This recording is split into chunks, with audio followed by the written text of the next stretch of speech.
So, dahil ang ating mga kongresista, di ba, hinalal sila ng taong bayan. So, ang makakapagtulak sa kanila, no, para talagang pumosisyon strongly for the impeachment, ay yun ding siguro inaantay nila yung tulak ng mamamayan. So, hinahamon tayo, di ba, nitong January 13 na rally. Diba? So, marami yung silent majority lang no, na hindi pa nagpapakita ng kanilang ng kanilang action, concrete action para ituloy yung impeachment. Kaya ito nga Fidel, kaya magkakaroon nga ng mga sunod-sunod na mga pagkilos ang iba't ibang mga sektor na sana maramdaman ng ating mga mambabatas yung clamor ng ating mga mamamayan for impeachment. Hindi kasi nag-aantay yung accountability, no? Paano ba tayo nagkakaroon ng kahirapan? May kahirapan tayo, ang mga mamamayan, na-feel natin talaga na ngayon, no? Yung kahirapan dahil merong nangyayaring mga anomalya o merong korupsyon.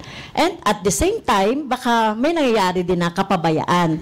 Kaya kailangan talagang maningil na ang mamamayan, kay President Marcos. Nako, yan ang nga po sinasabi natin. President Marcos, sisingilin ka na. Sisingilin ka na ng mga bataan mo. Naku, yan ang nga ba sinasabi natin. Alam niyo mga kababayan, kasi hinog na itong, akala nila, iniisip po kasi nitong mga nagtitake advantage dito sa bangayan ng mga Marcos at Duterte. Gigit na sila. Ngayon, pagka medyo nakikita nilang alanganin na si VP at alanganin na itong si Marcos, bigla silang papasok sa eksena. Itong mga dilawan at mga makakaliwa. Ipipresenta nila yung mga sarili nila na silang tagapagligtas. Sila yung tipong may malasakit sa ating mga kababayan. Pero wag ko kayong maniwala. Mga merong tililing po yung eto, sasabihin ko na, dapat maningil tayo dahil sa kanyang sa kanyang pagdidili-dali at pagkakaroon ng posisyon na iba dun sa posisyon ng mamamayan, baka iba pa yung mangyari ngayon, no, sa mga susunod na panahon. Kaya kung hindi pa natin gagawin ngayon yung impeachment kay Sara Duterte, ay lalong magpapatuloy yung kawalang yung kawalang pananagutan, at diyan talaga magagalit talaga ang mamamayan niyan kapag nangyari yon na wala tayong mapanagot sa nangyaring pagwawaldas ng pera ng mamamayan. Ma'am, you were up close and personal when the entire thing happened, na nabulat-lat yung budget ng DepEd, ng OVP, yung confidential funds. Sa pananaw niyo ba, ma'am, of the many impeachment complaints, pati yung grounds for impeachment, ano po ba yung pinakamatibay? Kasi kumbaga nung panahon po ni President Erap, yung second envelope, yung kay Justice Corona, yung SALN, ano po ba ito?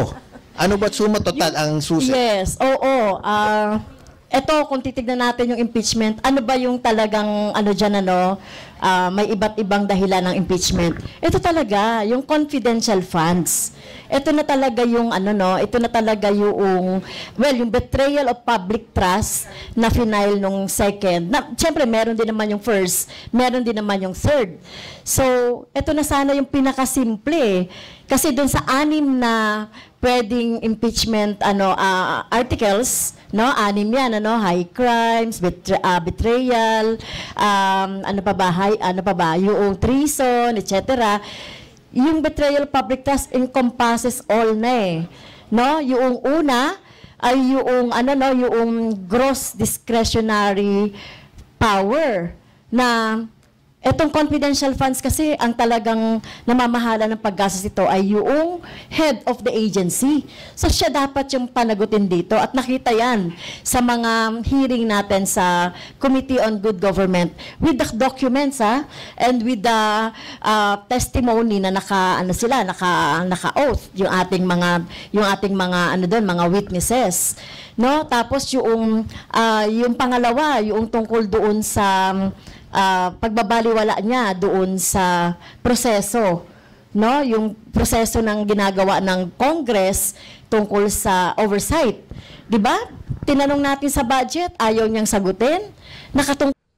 Ayan na naman yung talagang walang humpay na panluloko ang ginagawa ng Ali na to. Ayaw sagutin kasi hindi ho yun yung proper forum para sagutin yung mga walang kwenta yung katanungan. Sumasagot ho sila sa COA. Hindi ho nila kailangan sumagot diyan sa diyan sa committee nyo dyan sa House of Representatives kasi pinag-uusapan pa ho sa COA. No? Ano na naman to? Lokohan. Tungkulan naman niya talaga na ipaliwanag itong mga nangyari doon sa pondo niya. Talagang pinanindigan niya na ayaw niya talaga magpaliwanag. Hanggang to the point na bahala na kayo sa budget ko. So, hindi ganun, nanumpa talaga siya doon na susunod siya sa kanyang oath, susunod siya sa kung ano yung tinatakda ng batas, pero hindi niya ginawa. So, ito yun, yung confidential funds na talagang magdidiin talaga sa kanya na meron ng ebidensya, meron na talaga mga witnesses.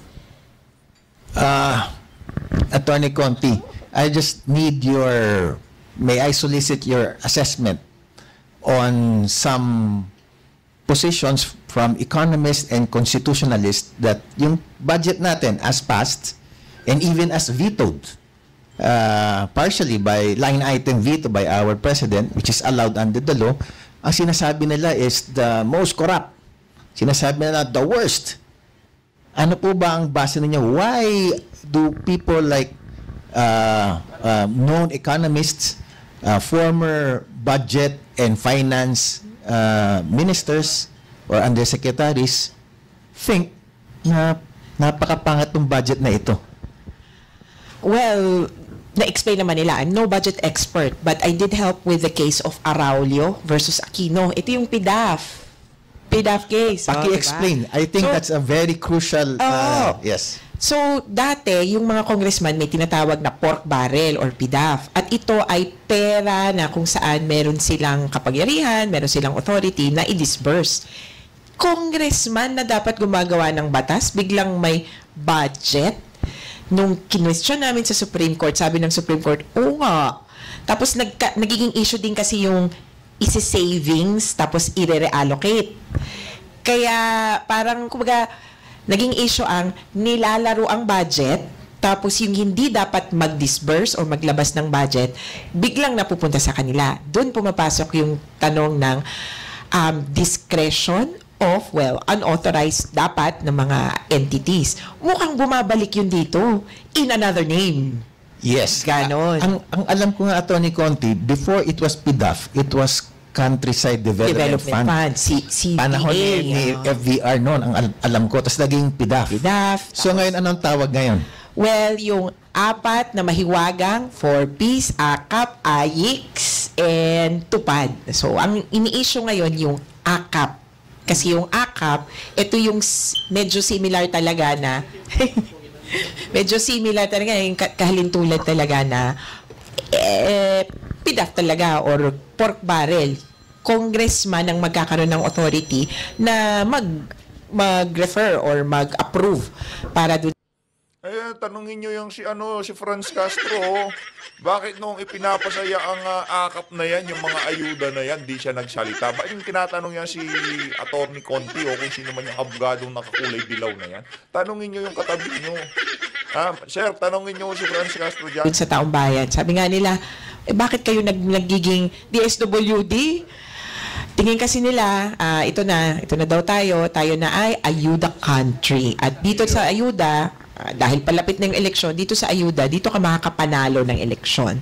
Maling-mali at nakakabuktot, hindi lang ng ating politika, no? Kundi ng ating moralidad. Parang aasa ka talaga sa iba para lang magampanan. Samantalang sa pangkalahatan, dapat gobyerno yan. It's a duty. Okay. Hold that thought, Mama, kasi we'd like to welcome to our show this morning parang in-house ka na namin, Sec Panelo eh. Hindi ka na kailangan introduce eh. But he is the former presidential spokesperson and chief legal... Linipat yung upuan nitong si Attorney Panelo. Ayaw niya makatabi tong si Franz Castro. Baka nga naman mapatukan niya. Council during the time of former President Duterte played a critical role in addressing controversies during the Duterte administration. And like I said, a mainstay in our show for the past many episodes. Good morning, Sec Panelo, sir. Good morning. ang ganda na ng usapan namin. Nahirapan ako dito, Sec Panelo, dahil dalawang magagandang binibini na napaligiran ako. You've overheard perhaps. You've overheard, kaya nga kailangan na natin ng konting support from your end, Sec Panelo. We talked about the prayer rally. We talked about the effects of it in terms of the impeachment. Napag-usapan na rin namin dito kanina, Sec Panelo, na kumbaga basag na naman daw yung unity team eh. And sabi ng iba, wala naman daw unity team in the first place. Yes. Ano po ang basa ninyo yung impact ng National Prayer Rally na supposed to be to reconcile our President and our Vice President? Di ba, dalawang epekto. Number one, tinanggal nila yung salty ko. Kaya lang, pinalitan naman ng worse. Nako. Okay. Sa malalo. Pangalawa, ang epekto doon sa mga ibang miyembro ng Kongreso, medyo tuloy after elections na lang. O yun ang epektong nakita. Pero sa tingin niyo ba, ito po ba meron din correlation with our 2025 national budget na sinasabi nga nila most corrupt in the history of the Philippines? Which one ang may effect? Yung budget o yung National Prayer Rally. Kasi lumalabas po parang magkakatahi-tahi po sila eh. Walang epekto yun. Nandiyan na yung budget eh. Tutuloy nila yun. Gagamitin nila sa halalan yun. And then, pagdating naman po sa impeachment, Sec Panelo, sinabi nyo, last time you were in our show, you said, tuloy yan. Tuloy. Kaya lang yun. Medyo i-postpone muna natin. Postpone. Hindi mo sabi nila. Pero gano'ng interesado kasi takot yata na... Gano'ng katagal? Baka naman 2027 na. Sila, pero tutuloy nila yan. Unless there will be a change of present dispensation. And do you think there is a ongoing development that there might be a fourth impeachment complaint, which some sectors say could be the most important step so that the impeachment will now be endorsed dahil may support ng 103 Ano ba yung yung fourth impeachment complaint? Sino ba mga complainants nun? Wala pang narinig si Congressman Castro, pero yun pala ang umiikot doon sa Congress, but they don't know who and what. So it's still a big question. Umiikot, di alam nila kung sino yung complainants. Umiikot na pala. Well, yung sa fourth complainant, ang report na narinig natin sa SecGen, meron daw 12 na composed of majority and minority na mag-endorse nung fourth complainant. So, nung fourth impeachment. Pero hindi pa namin alam kung sino. Ayaw namang mag-disclose ni SecGen. So, baka, yun. Meron daw fourth. Pero yung first three complaints ay na verify na. Parang hindi ako makapaniwala na hindi alam ng mga kongresista. Sa grapevine, alam na nila yan. Kung ano grupo Baka alam mo, di ba? Hindi ko alam. Baka alam niyo po kung sino yun. Diba? So, para sa amin, ako, as far as I'm concerned, so hindi ko pa alam yung mga definite. Yung number lang po, 12 daw na mga kongresista. Hanggat hindi na ipapasa yan or na-endorse yan or napafile yan sa SecGen, mahirap magsalita kung sino-sino sila. Gulatan daw po pala yan eh. Surprise! Surprise! 103. Baka andyan na yung 103. Malay natin, di ba? So, pwede ba akong mag-comment doon sa... Go ahead, ma'am. Go ahead. Yung sinasabi ni former Sec Panelo, na nagtagumpay daw yung January 13 na rally. Napatanggal daw yung chairman ng... Tama ba? Napatanggal yung chairman. Napatanggal nyo. Tinanggal yung chairman ng committee, ng Appropriations Committee at pumalit. Kailangan kasi niyang pagtanggol itong si Saldi ko. Aso po yun ng amo niya eh. Kaya kailangan niyo pagtanggol. Ano yung dahilan? Health reason? Pumalit ng worst. Well, equally good naman para sa amin yung pumalit, si Representative Kimbo. Kasi alam naman natin talaga na qualified din naman siya. Siyempre, pagka napanood ito ni Kumbon, ako, itong mga makabayang black na to, parang nagpapakitang gila sa akin, O, bigyan nyo ng ano yan, bigyan nyo ng pondo yung makabayang black. No? At ano pa ba? Anak ng to, Napaurong yung impeachment?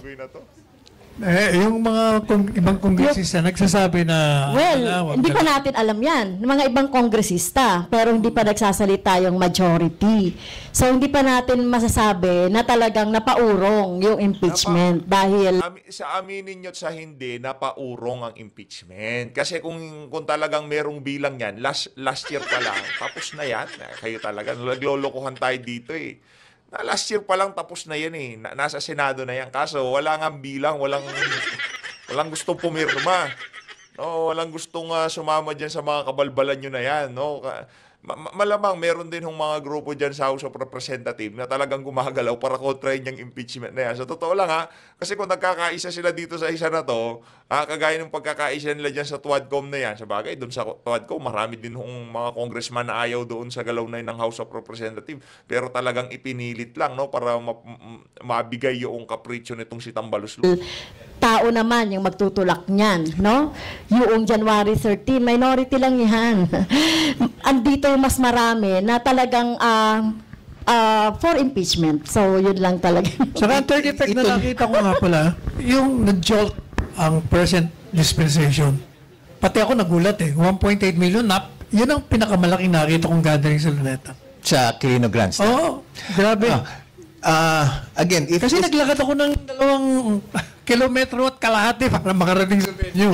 Ganun katindi. Hindi naman dating ganyan. Pero, okay, it's a numbers game, it's a political support, public support. Sabi nga ni Tony Conti kanina, hindi, meron naman darating pa na January 18, meron pang January 31, na medyo mas malaki. What do you think, ma'am, will be the impact of this particular rallies on the 18 and 31 kung let's say, mas konti sila sa 1.8 na sinasabi ni Sec Panelo o mas marami sila? Kasi numbers game nga ito I don't really see it as a numbers game. Mas marami kami, mas ano. If there are people on the 18th, if there are people... Hindi ganon. Hindi ganon yung attorney. Ikaw naman attorney, oo.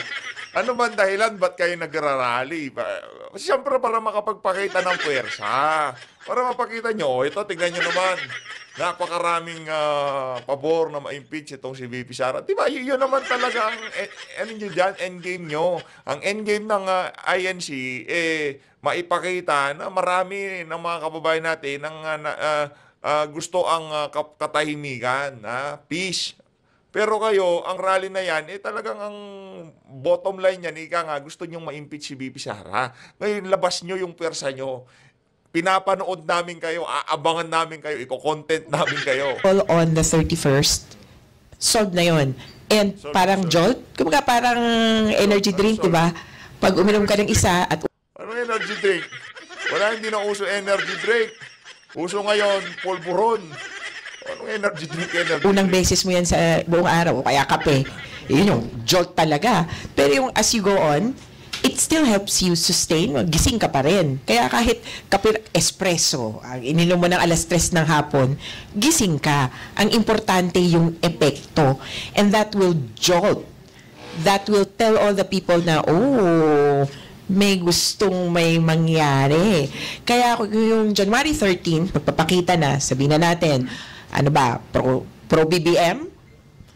Ang January 18, kung bottom line, is it anti-BBM or pro-BBM? Or, ang importante kasi dito, baka tao-tao lagi, kalimutan natin yan, lalo na papasok ng eleksyon, issue tayo. Kung ang 18, ang 31, anti-corruption. Yes. Malaki, it will resound with so many.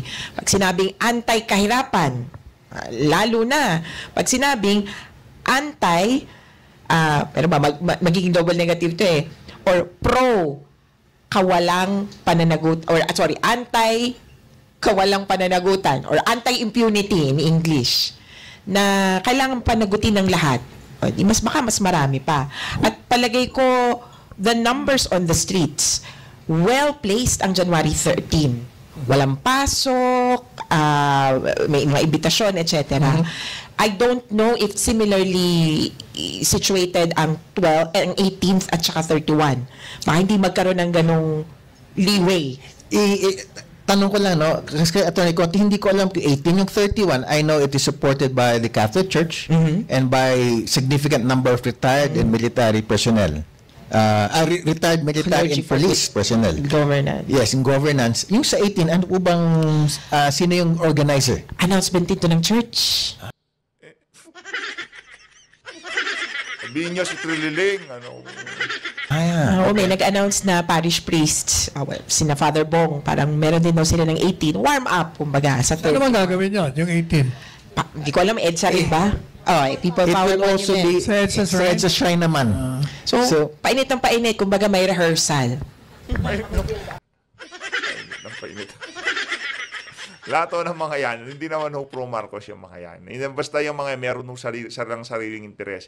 Ngayon, ang mga Marcos, nakipagkuntsabahan dyan sa mga akala nila makukontrol nila yung mga walang yung grupo na yan. Ngayon, ang tinatahol na ho nila, si Marcos Jr. na. Ikaw, Sec Manelo, you think the rallies ba is still an effective tool in terms of pushing our public servants to do something or not? Definitely, pressure yun eh. Pressure yun, lalo na kung marami. Tapos nakikita mo, iba-ibang grupo na eh. Yung sa 18, simbahan. Ako, yung sa 31. Kala ko sa mga dilaw yun. Kila Tony Carpio yun. Kasama. Kila Tony Carpio yun eh. Kasama. Oo. Tapos yung sa Luneta, iba naman. Although, in support of the president, pero effectively, you're supporting Sara also. Pero ikaw, Sec Manelo, do you agree that it is not a matter of paramihan ng tao sa rally? Hindi. Talagang, sabi ko nga from the very start, di ba?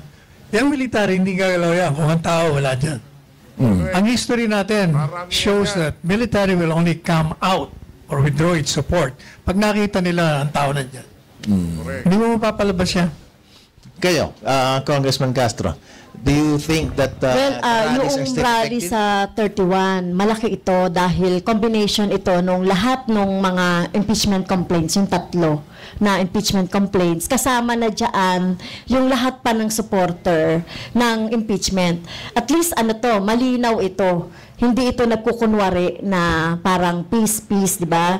Ito, direkta ito na talagang pagpapanagot kay Sara Duterte doon sa doon sa misuse ng pondo ng ating mamamayan.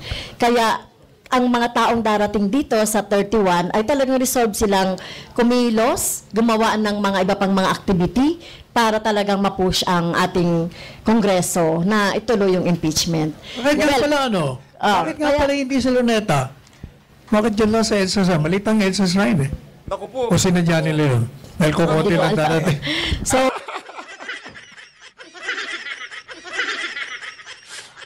Mapang-asar din tong si Panelo no? Mapang-asar din siya baka sinadya nyo hindi siya Luneta kasi konti lang darating. Yung parish priest kasi ng EDSA siya.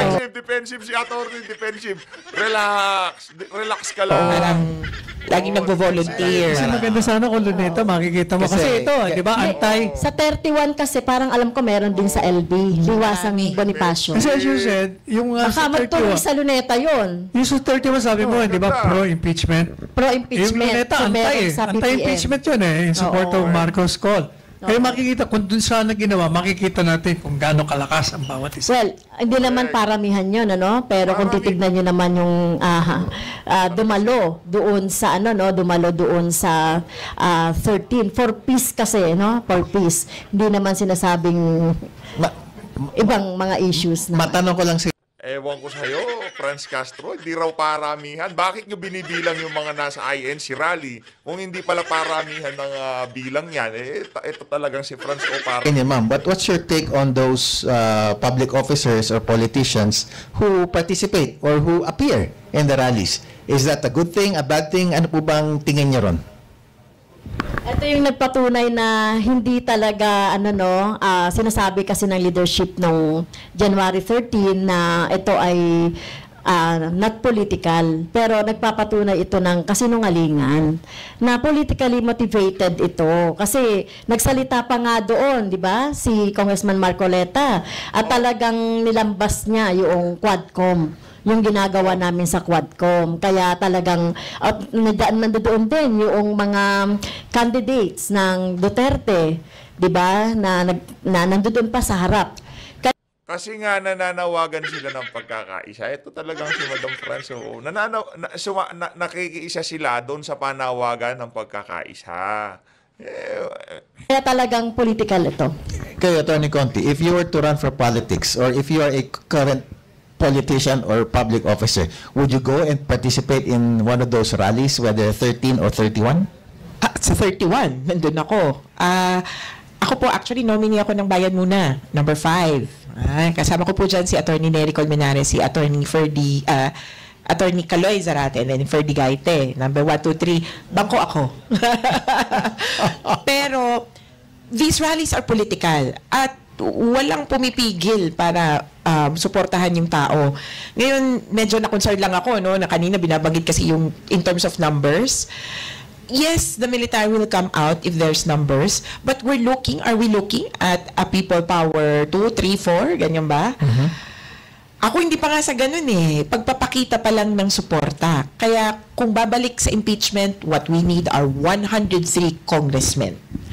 What we need to proceed with whatever complaint, ganon, yung ebidensya, etc. So we need to focus on these particular things. But if you want a revolution, well, we can give it to you. Kung ang tingin ba ng taong bayan, kaguluhan, ang... Well, we can give it to you. Ang tagal nyo na nga nakikibaka, wala kayong napapala. Well, will be. Ay yayabang talaga nitong mga sagot ngayon. Kailangan mag-ayos-ayos tayo. Pero ang importante, siguro, para sa 2025 elections, mabago talaga yung itsura, mabago talaga yung karakter, hindi yung same-same na lang. Sec Manila, before we go to question and answer, no, I just want to get your final insights with respect to all of these rallies nung nakaraan at meron pang darating itong 2 days out within the month, 2. What's the significance? What's the impact? How can it help or not help the impeachment efforts?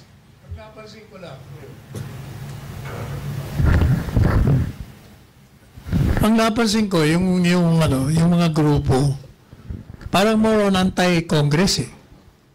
Tingnan mo Anti-Congress. Kasi tingnan mo yung statement ni Tony Carpio, more on Congress ang binibira niya eh.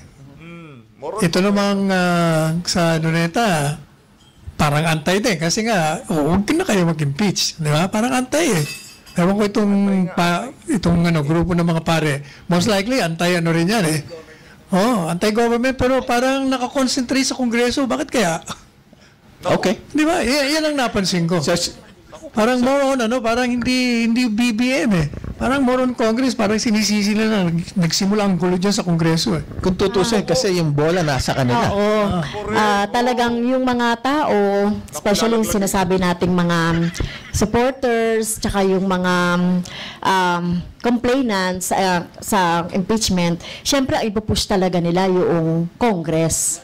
So not necessarily naman na antay, pushing the Congress talaga na gawin na yung kanilang mandato. So yun yung ating yung ating sinusulong na kung hindi pa ngayon kailan. No, but so, I'm referring to I'm referring doon sa mga content ng messages. Parang effectively sila magnanakaw kayo. Yun basahin mong mabuti, yun ang punto talaga eh. You've been plundering this country for so long, ganun eh. Antitindi. Sa totoo lang, nagugulat ako sa mga narrative ni Carpio, pati si Drilon, bumanat na rin. Si Frank. Binasa ko nga sa programa ko kahapon yung 2 open letters. With that, I think let's open. Wala nang rebat si Franz Castro. Alam mo kasi niya, yung amo niya dyan, na si Tambaluslos, talagang siya ang pinanggalingan ng lahat ng kaguluhan ngayon sa ating bansa. So, Luis, maraming salamat sa pagsuporta sa PH Update. Mag-ingat po kayong lahat. Malinat ng Pilipinas. Maraming salamat mga kababayan.